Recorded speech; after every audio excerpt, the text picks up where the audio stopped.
আসসালামু আলাইকুম রহমতুল্লাহি ওবরকাতুহু। সম্মানিত দর্শক, 2025 সনের নভেম্বর মাসের 10 তারিখ বুধবার দুপুর সময় আমি এই ভিডিওটি রেকর্ড করছি। গতকাল পর্যন্ত যে খবর ছিল যে আজকের এই দিনটিতে নির্বাচনের অর্থাৎ সামনে যে সংসদ নির্বাচন সেই নির্বাচনের তফসিল ঘোষণা করা হতে পারে। মঙ্গলবার দিন প্রধান নির্বাচন কমিশনার দেশের প্রধান বিচারপতির সঙ্গে দেখা করেছেন। নির্বাচনী প্রধান উপদেষ্টার সঙ্গে সাক্ষাৎ হয়েছে এবং নির্বাচনের এই তফসিল ঘোষণা করা হবে বুধবার দিন, আজকের দিনে। এজন্য টেলিভিশন, বাংলাদেশ টেলিভিশন, আমাদের জাতীয় গণমাধ্যম, এই টেলিভিশনের ক্যামেরাকে অগ্রিম বুকিং দেওয়া হয়েছে, এরকম খবর গতকাল জেনেছি। তো আজকের এই বুধবার এই দিনটি পর্যন্ত, এই সময়টি পর্যন্ত, যে সময়টাতে আমি ভিডিও করছি, দুপুর গড়িয়ে জোহরের আজান হয়েছে, তখন পর্যন্ত আসলে তফসিল ঘোষণা করা হয়নি।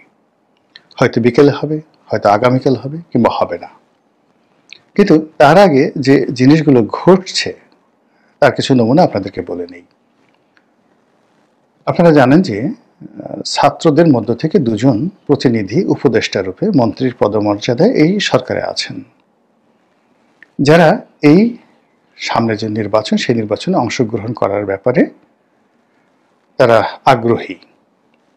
তো এজন্য সেই তফসিল ঘোষণার আগেই এই ছাত্র উপদেষ্টাদের পদত্যাগের বিষয়টি গতকাল বেশ কয়েকটি গণমাধ্যম প্রচার করেছে। আমি আজকের দিন পর্যন্ত, এখন পর্যন্ত জানি না যে এই দুজন ছাত্র উপদেষ্টা, জনাব মাহফুজ এবং জনাব আসিফ মাহমুদ সজীব ভুঁইয়া, তারা পদত্যাগ করেছেন কিনা বা আদৌ করবেন কিনা। দ্বিতীয়ত, এই দুজন উপদেষ্টা তারা কি এনসিপিতে ইলেকশন করবেন, স্বতন্ত্র ইলেকশন করবেন, জামাত থেকে ইলেকশন করবেন, নাকি বিএনপি থেকে ইলেকশন করবেন, এটি আমরা এখন পর্যন্ত জানি না।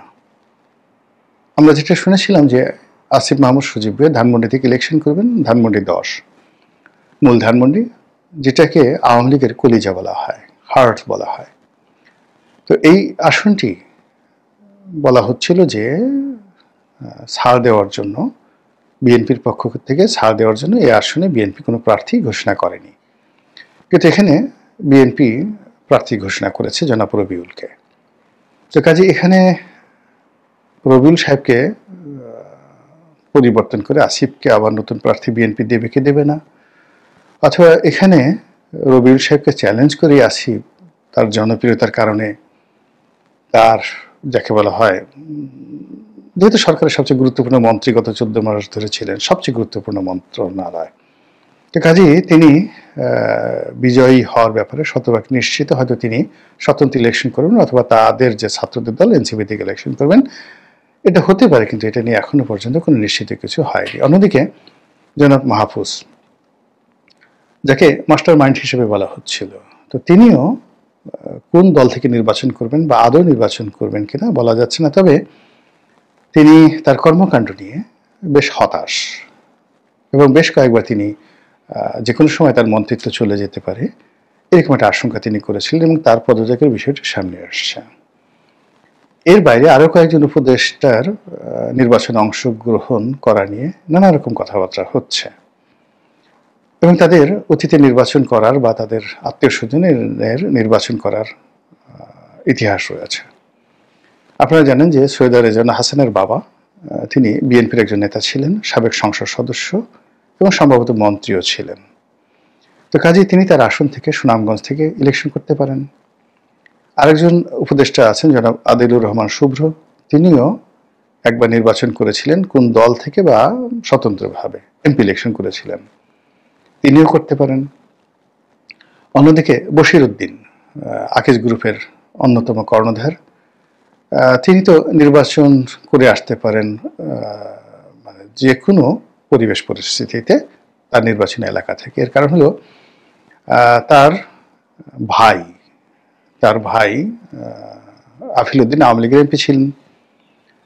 এরপরে তার শ্বশুরের পরিবার, তারাও এমপি ছিলেন। তার শ্যালক বা সন্মন্দি তার শ্বশুর তারা সংসদ সদস্য ছিলেন আওয়ামী লীগের। না, তার না বোধ হয়, তার যে বড় ভাই নাসির উদ্দিন, তো নাসির উদ্দিনের শ্বশুর আর শ্যালক বা সন্বন্ধে এই দুজনই সংসদ সদস্য ছিলেন। ফলে যশোরের বেশ কয়েকটি সিটে আকিজ গ্রুপের একটা বিরাট প্রভাব প্রতিপত্তি রয়েছে, জনপ্রিয়তা আছে এবং তাদের সেখানে কন্ট্রিবিউশন আছে। ফলে যে কোনো পরিবেশ পরিস্থিতিতে যশোর জেলার যে সংসদীয় আসনগুলো রয়েছে সেই সংসদীয় আসনে আকিজ পরিবারের সদস্যরা অন্ততপক্ষে দুটো আসনে তারা বিজয়ী হয়ে আসতে পারে, এরকম একটা পরিবেশ আছে। তো সেক্ষেত্রে বশিরউদ্দিন পদত্যাগ করে সেখানে নির্বাচনে যেতে পারেন, এটি নিয়ে কথা হতে পারে। রেজওয়ানা সেখানে যেতে পারেন, আদিলুর রহমান শুভ্র যেতে পারেন, এই কজনের নাম আপাতত শোনা যাচ্ছে। অন্যদিকে আরেকজন উপদেষ্টা আছেন খুব প্রভাবশালী এখন এই মুহূর্তে সরকারের সবচেয়ে গুরুত্বপূর্ণ, তিনি মূলত সন্দ্বীপের বাসিন্দা। প্রথম আলো রিক্রুটমেন্ট এবং তাকে ইতিমধ্যে মহানায়ক হিসেবে সরকারের ভিতরে এবং বাইরে প্রতিষ্ঠিত করা হয়েছে সততার এবং কর্মদক্ষতার বিমূর্ত প্রতীক হিসাবে। তো সেই যে ভদ্রলোক যিনি যোগাযোগ মন্ত্রণালয়ের তারপর বিদ্যুৎ মন্ত্রণালয়ের দায়িত্ব আছেন, তো সন্দীপ বাড়ি, এই ভদ্রলোকও নির্বাচন করতে পারেন তাকে দিলে, এবং তিনি অনেকটা জামাতের শাবদুল হান্নান যে সাবেক যে এনবিআর চেয়ারম্যান ছিলেন, বাংলাদেশ ব্যাংকের ডিপ্টি গভর্নর ছিলেন এবং জামাতের মুরব্বী ছিলেন। তো তার সম্ভবত ভাইরা ভাই বা নিকটাত্মীয় এই জনাব ফজল করিম খান, তিনিও নির্বাচন করতে পারেন। তাহলে সেক্ষেত্রে নির্বাচনের তফসিল ঘোষণা করার ক্ষেত্রে যদি এই মানুষগুলো নির্বাচনের মাঠে যান, তাহলে এই তত্ত্বাবধায়ক সরকার বা অন্তর্বর্তীকালীন সরকারের অনেকগুলো নতুন মুখ এখানে যুক্ত হবে নির্বাচনকালীন সময়। তো এত বড় একটা ঘটনা ঘটবে, কিন্তু সরকারের মধ্যে এটা নিয়ে কোনো, যাকে বলা হয় তাড়াহুড়ো, এটা নিয়ে কোনো কর্মকাণ্ড আমরা দেখছি না।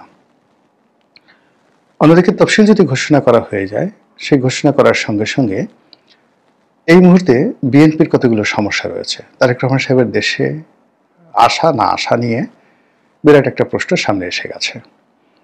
এখন এতদিন যাবৎ বাজনা বাজানো হচ্ছিল তারেক রহমান সাহেব আসবেন, শিডিউল ঘোষণা করলে আসবেন,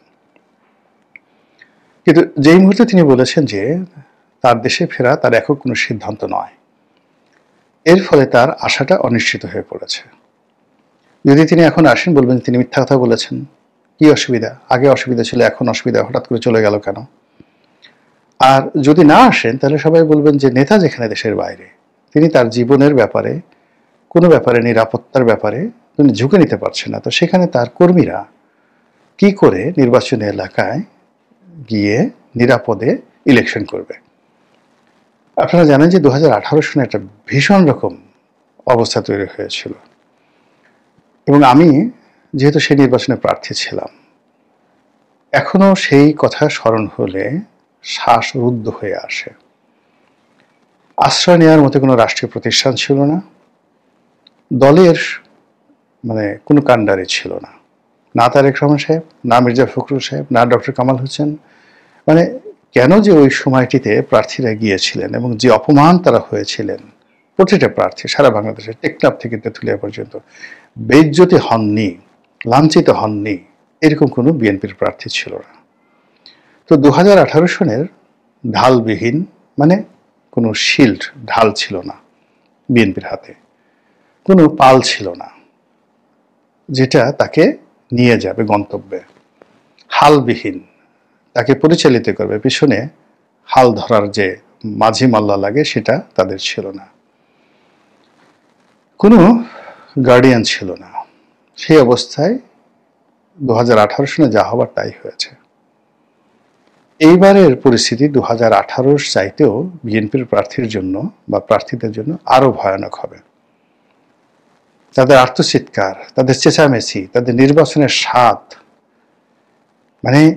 2018 সনে যারা নির্বাচন করেছেন তারা শুধু সেই স্মৃতিগুলো যদি স্মরণ করেন, তাহলে বুঝতে পারবেন এই দিন সেই দিন না, বরং এই দিন সেই দিনের চেয়ে আরো খারাপ হবে। তো সেই অবস্থায় তারেক রহমান সাহেব যদি থাকতেন তাহলে এক ধরনের হতো, আর না থাকার কারণে সমস্যাটা, উনি যদি না আসেন, না থাকেন, এমনকি বেগম জিয়ার প্রসঙ্গ পরে আসবো, তাহলে পরিস্থিতি মানে আরো বিএনপির প্রার্থীদের জন্য খারাপ হয়ে যাবে। জামাতের প্রার্থীদের জন্য পরিস্থিতি আরো খারাপ। এ কারণ হলো বিএনপির যে বিক্ষুব্ধ নেতাকর্মী যারা আছেন তাদের সকল রাগ ক্রোধ গিয়ে পড়বে জামাতের প্রার্থীর উপর, জামাতের ভোটারদের উপর, জামাতের কর্মীদের উপর। তো এটা তারা যতই কৌশল করুক না কেন, এখন আপনি যখন একটা কমান্ডের মধ্যে থাকবেন, নিয়ন্ত্রণের মধ্যে থাকবেন, তখন সেখানে কৌশলগুলো কাজ করে। আর যখন আপনার কোনো কমান্ড থাকবে না, বিশৃঙ্খল অবস্থা থাকবে, তখন ওখানে পরিস্থিতি নিয়ন্ত্রণ করতে পারে তারা যাদের হাতে আপনার মিলিটেন্সি থাকে, সন্ত্রাস থাকে, অস্ত্র থাকে, গোলা বারুদ থাকে, মাসেল পাওয়ার মানে পেশির শক্তি থাকে।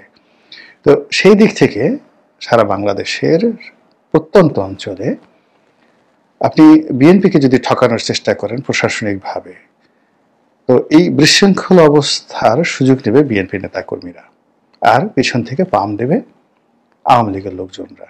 এরকম একটা পরিস্থিতি তৈরি হয়ে আছে। তো সেই পরিস্থিতির মধ্যে মানে নির্বাচন অবস্থা দৃষ্টি মনে হচ্ছে যে ফেব্রুয়ারি মাসে হয়েই যাবে। এটাকে আমার কাছে অনেকটা ছক্কা পক্কা খেলার মতো মনে হচ্ছে। যারা লুডো খেলেন তারা দেখেন যে একেবারে উপরে উঠে যায়, আবার সাপ যখন গিলে ফেলে নিচে চলে আসতে হয়, লেজের কাছে চলে আসতে হয়। তো এইরকম রাজনীতি নিয়ে, নির্বাচন নিয়ে রীতিমতো ছক্কা পক্কা চলছে। একটার সঙ্গে আর একটা মেলানো যাচ্ছে না। কন্ট্রাডিকশন অ্যান্ড কনফ্লিক্ট অনিবার্য হয়ে পড়েছে।